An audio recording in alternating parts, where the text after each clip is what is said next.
Hello students, my name is Priyanka Dwivedi और आज हम ज्योग्राफी की पहली क्लास स्टार्ट करने वाले हैं। हम बिल्कुल जीरो से लास्ट तक पढ़ेंगे, हर एक चीज पढ़ेंगे, हर एक चीज कवर करेंगे। तो आप हमारे साथ बने रहिएगा। बहुत ही नॉर्मल लैंग्वेज में, जिन्हें लगता है कि ज्योग्राफी बहुत टफ है, बहुत ही नॉर्मल लैंग्वेज में, बिल्कुल आम बोलचाल की भाषा में हम इसको पढ़ेंगे, इसको समझेंगे कि ताकि आपके कॉन्सेप्ट क्लियर हो।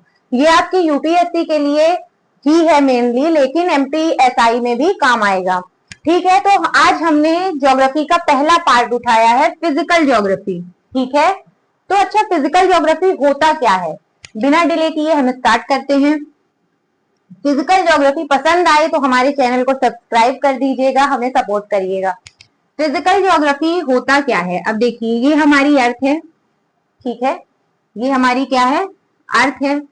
हमें पता है अर्थ के ऊपर क्या होती है? रॉक्स होती हैं, यानी चट्टाने होती हैं। ठीक है, माउंटेन्स होते हैं, प्लेट्यू होते हैं।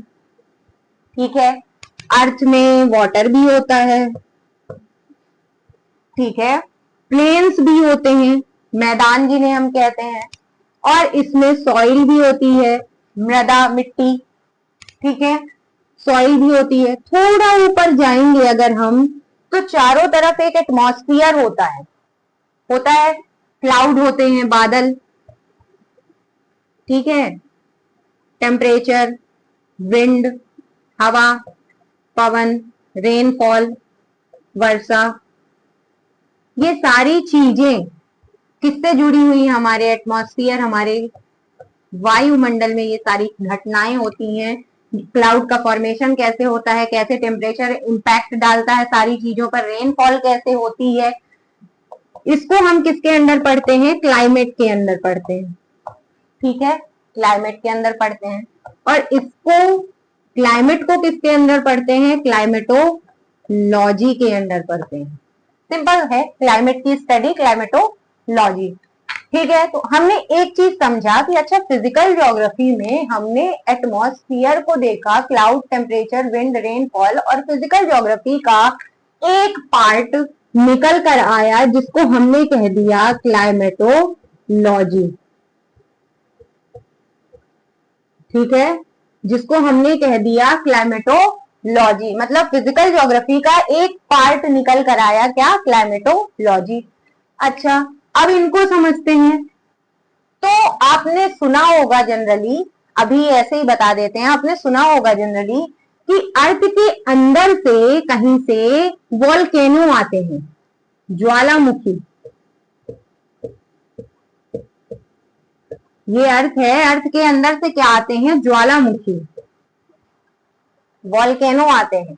अच्छा, तो ये वोल्केनो जो होते हैं, लावा आता है इसमें, गरम गरम लावा, और ये लावा ठंडा होके क्या बनाता है? रॉक्स में कन्वर्ट हो जाता है, जिससे क्या बनते हैं? कई बार लावा से ही, कई बार वोल्केनो जब आते हैं तो क्या बनता है? माउंटेन बनता है, प्लेटो बनता है। ठीक है, फिर धीरे धीरे ये रॉक्स टूटती हैं, नदियां इनके साथ इनको ले जाती हैं अपने साथ, धीरे धीरे टूट करके फिर एक फॉर्म बनता है जिसको हम कहते हैं सॉइल। तो इस तरीके से ये सारी चीजें कहां से हो रही हैं? अर्थ के अंदर से, पृथ्वी के अंदर से, इंटीरियर से हो रही हैं ये सारी चीजें। ये सारी घटनाएं कहां से हो रही हैं? अर्थ के इंटीरियर से। तो अर्थ के इंटीरियर से जब ये सारी घटनाएं हो रही हैं तो हमें क्या पढ़ना पड़ेगा? अर्थ का पूरा अंदर क्या क्या है, ये सारी चीजें हमें पढ़नी पड़ेगी। अच्छा, अर्थ के चारों तरफ क्या क्या है? माउंटेन्स हैं, प्लेटो हैं, सॉइल है, सारी चीजें जितनी भी, ये सब हम किस में पढ़ेंगे? जियोमॉर्फोलॉजी, अर्थ की स्टडी, जियोमॉर्फोलॉजी। ये सारी चीजें हम किस में पढ़ेंगे? अर्थ में, जियोमॉर्फोलॉजी में।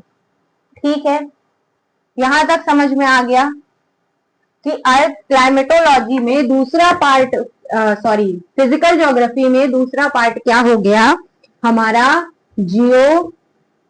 जियोमॉर्फोलॉजी। समझ में आ गया कि जियोमॉर्फोलॉजी के अंदर में हम क्या पढ़ने वाले हैं? आपको ये समझ में आ गया क्लाइमेटोलॉजी में हम क्या पढ़ने वाले हैं? हमारा मॉनसून, ये कैसे भूल गया? मॉनसून, हमारा मॉनसून पढ़ेंगे हम, ठीक है। तो क्लाइमेटोलॉजी और जियोमॉर्फोलॉजी समझ में आ गया। अब बचा तीसरा पार्ट, हमने लिखा है यहाँ पे वाटर। वाटर से रिलेटेड भाई ज्वार भाटा आपने सुने होंगे, है ना। तो वाटर से रिलेटेड सारी घटनाएं, वाटर में भी इरोजन होता है, ठीक है, अपर्दन होता है, ये सारी चीजें वहां भी तरह तरह की वाटर के अंदर भी बहुत सारी गतिविधियां होती हैं।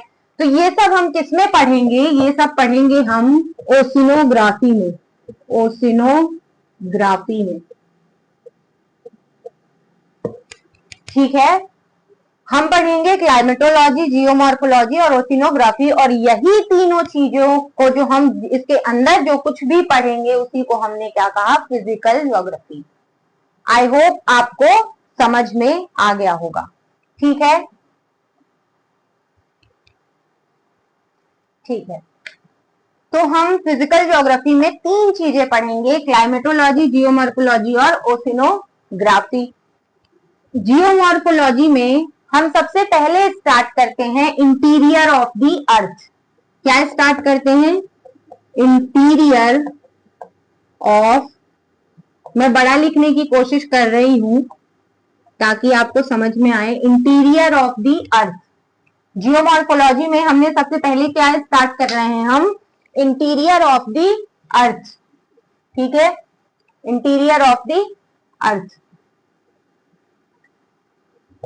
इमेजिन नहीं कर पाएंगे तो ये इंटीरियर ऑफ द अर्थ कुछ ऐसा, यहां पे हो गया सेंटर, और ये लेयर बाय लेयर, यहां से कई लेयर हैं, इन लेयर्स को हम स्टडी करने वाले हैं कि अर्थ के इंटीरियर में आखिर है क्या, ठीक है, कैसे टेम्परेचर होता है। इतने अंदर तक कोई गया नहीं है, बस अजम्पशंस के बेस पे, ठीक है। तो इसका कुछ डायग्राम हम इस तरीके से बनाएंगे,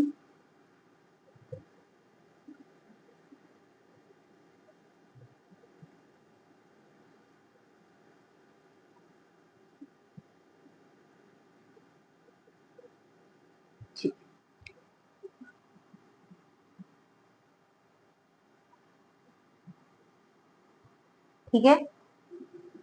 फर्स्ट ये जो लेयर है इसको हम कहते हैं क्रस्ट, भूपर पट्टी।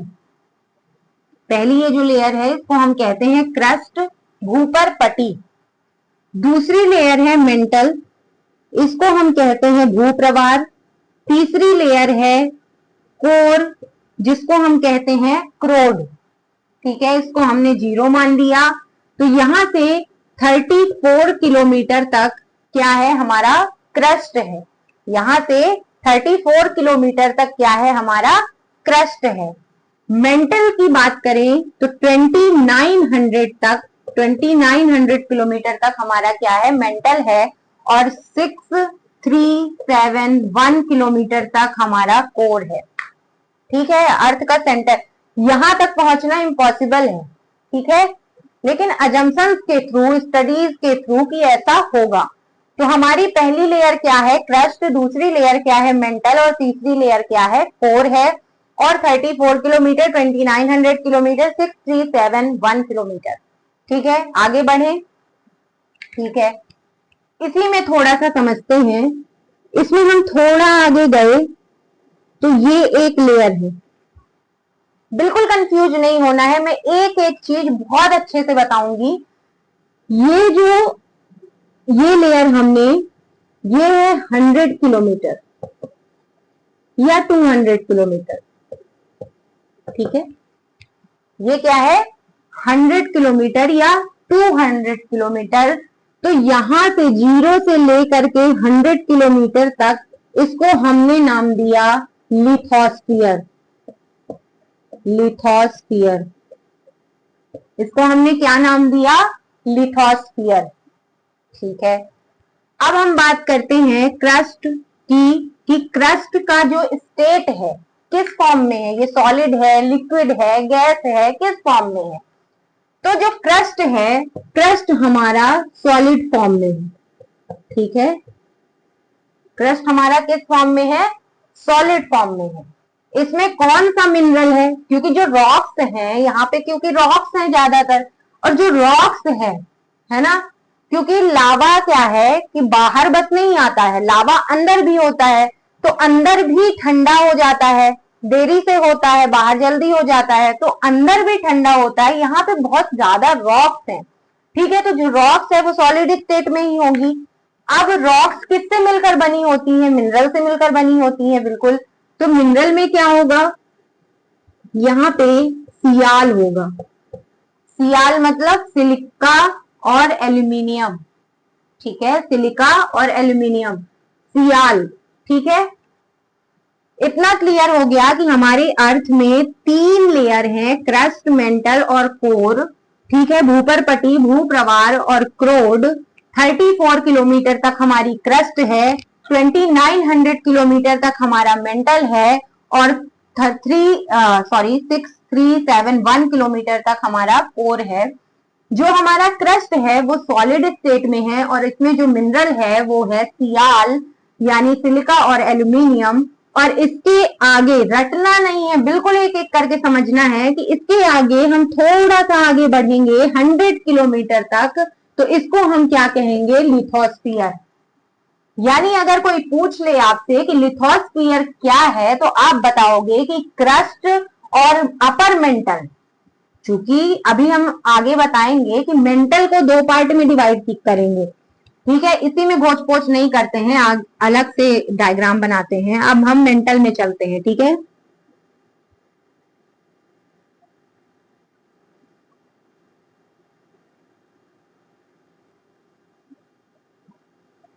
ठीक है, 2900 तक मेंटल है, कोई दिक्कत नहीं। 100 किलोमीटर तक हमारा क्या है, लिथोस्फीयर है, ठीक है, कोई दिक्कत नहीं। ये हमारा अपर मेंटल है और ये हमारा लोअर मेंटल है, कोई दिक्कत यहां तक। ये हमारा क्या है, अपर मेंटल है, और ये हमारा क्या है, लोअर मेंटल है, ठीक है। तो अपर मेंटल जो है, अपर मेंटल जो है, इसका ये थोड़ा सा पार्ट जो है 100 किलोमीटर तक, ये किसमें आ जाता है, ये आ जाता है लिथोस्फीयर में। ये जो इतना पार्ट है ये किसमें आ जाता है, लिथोस्फीयर में। यानी 34 किलोमीटर से 100 तक का ये जो अपर मेंटल का पार्ट है ये किसमें आ जाता है, लिथोस्फीयर में। तो अगर कोई पूछे लिथोस्फीयर कहां से कहां तक है, तो क्रस्ट का कुछ पार्ट, और सॉरी पूरा क्रस्ट और अपर मेंटल का कुछ पार्ट से मिलकर बनता है क्या, हमारा लिथोस्फीयर, ठीक है। अब ऐसे क्वेश्चन आ गया, लिथोस्फीयर लोअर मेंटल का पार्ट है, लिथोस्फीयर लोअर मेंटल से मिलकर लोअर मेंटल लिथोस्फीयर में आता है, हो गया काम फिर तो, ठीक है। तो जो क्रस्ट और अपर मेंटल से मिलकर बनते हैं वो क्या है, लिथोस्फीयर। यहां तक की कहानी क्लियर है। अब हमने मेंटल को 2 पार्ट में डिवाइड किया, एक का नाम दिया अपर मेंटल और एक का नाम दिया लोअर मेंटल, ठीक है। यहां तक 700 किलोमीटर तक हमारा क्या है, अपर मेंटल है, ठीक है। 700 किलोमीटर तक हमारा क्या है, अपर मेंटल है। 2 चीजें याद रखनी है कि अर्थ के अंदर जैसे जैसे हम जाते हैं तो टेम्परेचर इंक्रीज होता है। क्या होता है, टेम्परेचर इंक्रीज होता है और प्रेशर भी इंक्रीज होता है। अब आप कहोगे टेम्परेचर भी इंक्रीज होता है, प्रेशर भी इंक्रीज होता है, तो अर्थ के नीचे जैसे जैसे आप जाते हो तो टेम्परेचर तो इंक्रीज होता है पर प्रेशर भी इंक्रीज होता है। इसको समझते हैं। सपोज ये अर्थ की दूसरी लेयर है, ये अर्थ की पहली लेयर है, ठीक है। तो अर्थ की दूसरी लेयर जो है, अर्थ की पहली लेयर उसके ऊपर है, तो ये प्रेशर जनरेट करेगी कि नहीं करेगी, इसके ऊपर इसका प्रेशर होगा या नहीं होगा, बिल्कुल होगा। जब 2 लेयर होंगी तो और भी ज्यादा प्रेशर होगा, 3 लेयर होंगी तो और भी ज्यादा प्रेशर होगा। समझ में आ रहा है। तो प्रेशर भी इंक्रीज होता है और टेम्परेचर भी इंक्रीज होता है, ठीक है। यहां तक क्लियर है, इतना समझ में आ गया। अर्थ की 3 लेयर हैं, 34 किलोमीटर तक क्रस्ट है, 2900 तक मेंटल है और 6371 किलोमीटर तक हमारा कोर है, ठीक है, सेंटर ऑफ दी अर्थ, ठीक है। उसके बाद हमने देखा कि 34 से 100 किलोमीटर, अगर हम 100 किलोमीटर तक और बढ़ा देते हैं तो अपर मेंटल का पार्ट ले लेते हैं, तो इसको हम क्या कहेंगे? लिथोस्फीयर कहेंगे। क्या कहेंगे? लिथोस्फीयर कहेंगे। उसके बाद हमने देखा कि मेंटल जो है, मेंटल को हमने दो पार्ट में डिवाइड किया, अपर मेंटल और लोअर मेंटल में। इसके आगे बढ़े तो इसके आगे की कहानी ये है कि जैसे जैसे हम अर्थ के अंदर जाते हैं तो टेम्परेचर क्या होता है? इंक्रीज होता है। टेम्परेचर क्या होता है? इंक्रीज होता है। एक सेकेंड,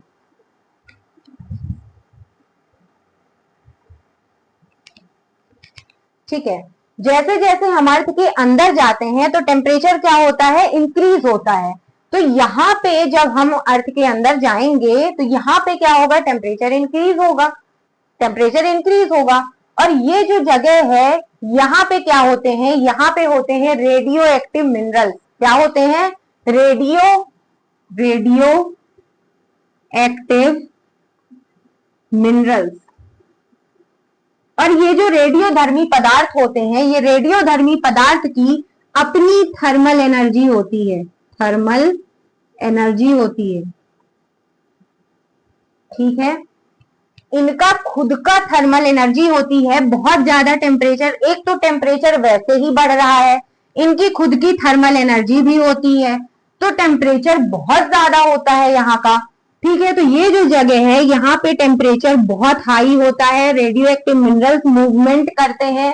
और जो हम आगे पढ़ेंगे कि ये जो है रेडियो एक्टिव मिनरल्स के मूवमेंट से ही यहाँ पे जो मैग्मा भरा होता है, ठीक है, अंदर अर्थ के अंदर मैग्मा भरा होता है। और ये जो मैग्मा होता है इसी में रेडियो एक्टिव मिनरल्स के मूवमेंट से प्लेट टेक्टोनिक होती है, हमारे ज्वालामुखी बनते हैं, हमारे माउंटेन बनते हैं, बहुत सारी जितनी भी गतिविधियां होती हैं, समंदर के अंदर भी माउंटेन बनते, जितनी गतिविधियां होती हैं ये सब किसके कारण होती है? सिर्फ इसके कारण, ठीक है। और इसको हम क्या कहते हैं? इसको हम नाम देंगे, चूंकि यहाँ पे टेम्परेचर बहुत ज्यादा, हर चीज बहुत पिघली हुई होगी, ठीक है, पिघली हुई होगी, इसको बहुत दुर्बल अवस्था में होगा, तो इसको हम क्या नाम देंगे? एस्थेनोस्फीयर। एस्थेनो मीन्स होता है दुर्बल, ठीक है। इसको क्या नाम देंगे? एस्थेनोस्फीयर। एस्थेनो मीन्स क्या होता है? दुर्बल, ठीक है। अच्छा, अब ये किस स्टेट में होगा? लिक्विड होगा कि सॉलिड होगा? तो चूंकि टेम्परेचर बहुत ज्यादा है और रेडियो एक्टिव मिनरल्स की भी अपनी थर्मल एनर्जी है, तो ये बहुत ज्यादा टेम्परेचर होगा तो ये लिक्विड अवस्था में होंगे। लेकिन मैंने आपको बताया कि जैसे अगर एक लेयर के ऊपर दूसरी लेयर है तो वो दबाव भी बनाएगी, प्रेशर भी बनाएगी, और प्रेशर भी बढ़ेगा। तो एक है टेम्परेचर जो इसको लिक्विड अवस्था में रखता है, दूसरा प्रेशर है जो इसको सॉलिड अवस्था में करने की कोशिश करता है। तो ये किस में होगा? ये होगा सेमी सॉलिड। ना तो ये लिक्विड होगा ना तो ये सॉलिड होगा, ये किस अवस्था में होगा? ये होगा सेमी सॉलिड अवस्था में, ठीक है। ये कहां की कहानी है? तो 100 से 200 से लेकर के ये 700 किलोमीटर तक एस्थेनोस्फीयर की कहानी है। और आगे हमारी जो जियोमॉर्फोलॉजी में हम सारी गतिविधियां पढ़ेंगे ये इसी एस्थेनोस्फीयर की गतिविधियां पढ़ेंगे, सब कुछ इसी से होगा, ठीक है। समझ में आ गया इतना? एस्थेनोस्फीयर किसका पार्ट है? अपर मेंटल का, ठीक है। लिथोस्फीयर क्रस्ट और अपर मेंटल का कुछ भाग, 34 से 100, और 100 to 200 से लेकर के 700 तक हमारा क्या है? अपर मेंटल है, जिसमें एस्थेनोस्फीयर आता है। लोअर मेंटल, हमारा लोअर मेंटल ये है, और लोअर मेंटल को हम क्या कहते हैं? लोअर मेंटल को हम कहते हैं, कहां पे लिख दें? मीजोस्फीयर। मीजोस्फीयर, ठीक है। तो इतनी कहानी आपको समझ में आ गई? एक बार रिकॉल कर लेते हैं। हमने देखा कि अर्थ की 3 लेयर हैं, क्रस्ट, मेंटल, कोर। इसमें कौन सा मिनरल होता है? सियाल। इसमें कौन सा मिनरल होता है? सीमा। इसमें कौन सा मिनरल होता है? निसे। सिलिका एल्यूमिनियम, सिलिका मैग्नीशियम, और निकिल और आयरन, ठीक है। इसमें सियाल, इसमें सीमा, इसमें निफे। इतना समझ में आ गया।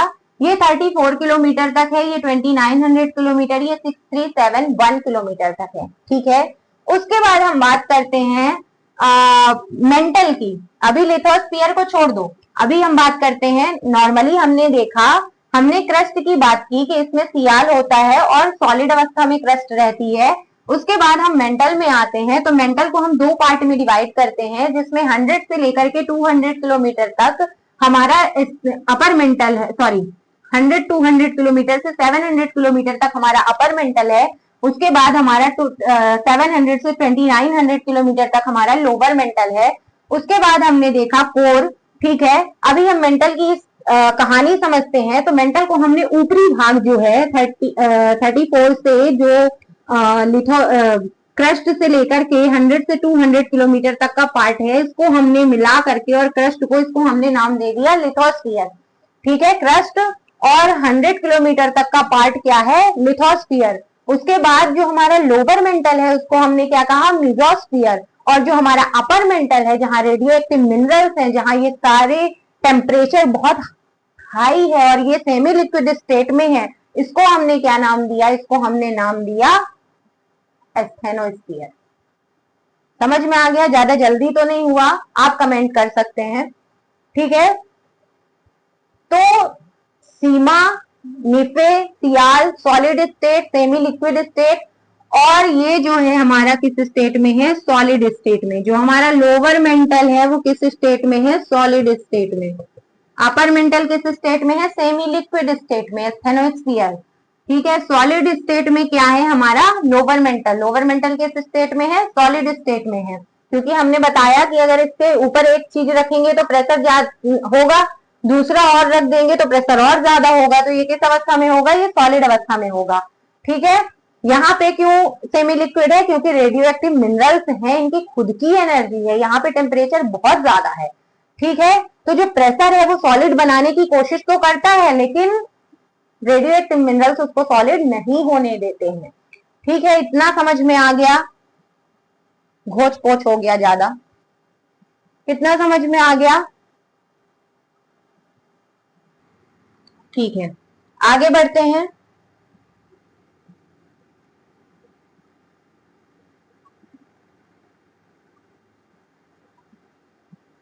यहां तक हमने पढ़ा 2900 तक क्या है? अपना मेंटल है। तो 5122 किलोमीटर तक हमारा क्या है? ये हो गया आउटर कोर। हम कोर को भी दो पार्ट में डिवाइड कर रहे हैं, आउटर कोर, बाहरी क्रोड, और ये इनर कोर, इनर कोर, आंतरिक क्रोड। ठीक है, ये 6371 किलोमीटर। ठीक है, इसको कहते हैं बेरोस्फीयर। बेरोस्फीयर। ठीक है, आउटर बेरोस्फीयर, इनर बेरोस्फीयर। ठीक है, तो ये बेरोस्फीयर हो गया। अब इसकी स्टेट सॉलिड है। आपको पता है कि निफे मिनरल क्या है? निफे है। ठीक है, मिनरल क्या है? निफे है कोर में। ठीक है, क्रस्ट पे सियाल है, मेंटल में सीमा है, और इसमें निफे है। तो अब हमें ये जानना है कि इसमें स्टेट कौन सी है, ये सॉलिड फॉर्म में है या फिर लिक्विड फॉर्म में है। तो बड़ी इंटरेस्टिंग बात है कि जो मेंटल है ऊपर, ये हमारा सॉलिड पार्ट में है, सॉलिड है। ठीक है, हमने स्टेनोस्फीयर में पढ़ा कि ये स्टेनोस्फीयर जो है वो हमारा सेमी लिक्विड है, क्योंकि वहां पे रेडियो एक्टिव मिनरल्स हैं, बहुत ज्यादा टेम्परेचर है, तो वो सेमी लिक्विड स्टेट में है, क्योंकि प्रेशर भी लग रहा है और टेम्परेचर भी ज्यादा है। तो टेम्परेचर जो है वो उसको लिक्विड फॉर्म में रखता है, और प्रेशर जो है वो उसको थिक करने की कोशिश करता है, गाढ़ा करने की कोशिश करता है, दबाव डालता है, तो वो सॉलिड स्टेट में आएगा। तो इसलिए वो सेमी सॉलिड है। अब सॉलिड के बाद जो ये है वो लिक्विड फॉर्म में है। ये बड़ी इंटरेस्टिंग बात है कि ये लिक्विड फॉर्म में कैसे है। तो ये लिक्विड फॉर्म में इसलिए है क्योंकि जो निफे है, यहां अब आपको पता है कि ये अर्थ का कोर है, और कोर में टेम्परेचर जो होगा वो बहुत हाई होगा। ठीक है, तो एक रीजन तो ये हो गया कि टेम्परेचर बहुत ज्यादा है। ठीक है, अर्थ का कोर है। यहां तक पहुंचना तो इम्पॉसिबल है, तो इतना ज्यादा टेम्परेचर। और दूसरा जो ये निफे है, इसका मेल्टिंग पॉइंट बहुत कम है, ये बहुत जल्दी मेल्ट हो जाता है। तो जब मेल्ट होगा तो किस फॉर्म में रहेगा? लिक्विड फॉर्म में रहेगा। और जैसे कि टेम्परेचर भी हाई है और इसका मेल्टिंग पॉइंट भी कम है, तो दो दो फैक्टर है, तो ये लिक्विड फॉर्म में ही रहेगा। समझ में आ गया? नीचे का जो इनर कोर है ये सॉलिड फॉर्म में है, क्योंकि कहा जाता है कि जो अर्थ का सेंटर है, तो अर्थ के, ये अर्थ है तो अर्थ के सेंटर में ऐसे कहा जाता है कि एक बॉल है, आयरन की बॉल, ठीक है, आयरन बॉल। और ये आयरन बॉल सॉलिड है, बहुत ज्यादा सॉलिड है। तो कहा जाता है कि एज कंपेयर टू दिस ये बहुत ज्यादा सॉलिड है, बहुत ज्यादा सॉलिड है, ठीक है। और ये लिक्विड अवस्था में है, ठीक है। तो ये हमने पढ़ा कि अर्थ में कैसे अलग अलग लेयर में अलग अलग डिफरेंसेस होते जा रहे हैं। कहीं सॉलिड है, फिर सेमी सॉलिड है, फिर सॉलिड है, फिर लिक्विड है, फिर सॉलिड है। तो इस तरीके से ये हमने कोर पढ़ा, ठीक है। आई होप आपको समझ में आ गया होगा। इसको हमने बेरिस्फीयर नाम दिया। मीजोस्फीयर आउटर मेंटल को कहते हैं हम, सॉरी लोअर मेंटल को कहते हैं, ठीक है। लिथोस्फीयर ऊपर अपना क्रस्ट और बाकी के पार्ट। अब हम एक फाइनल डायग्राम बनाते हैं, कुछ बड़ा बनाते हैं, ठीक है।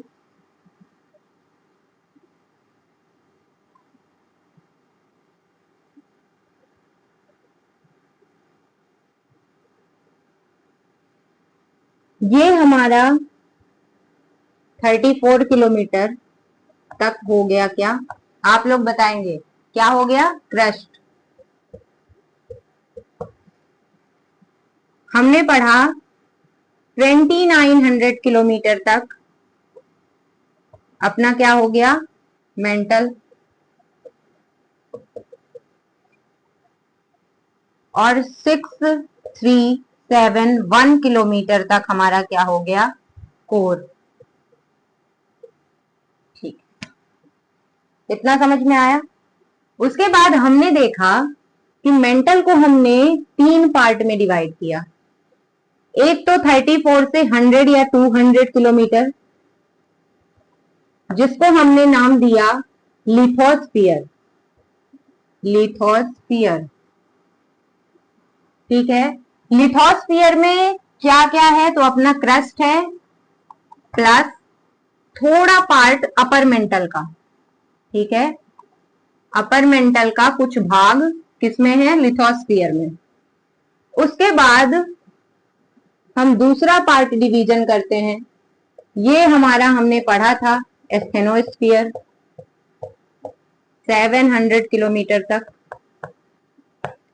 ये हमारा हो गया एस्थेनोस्फीयर, एस्थेनोस्फीयर।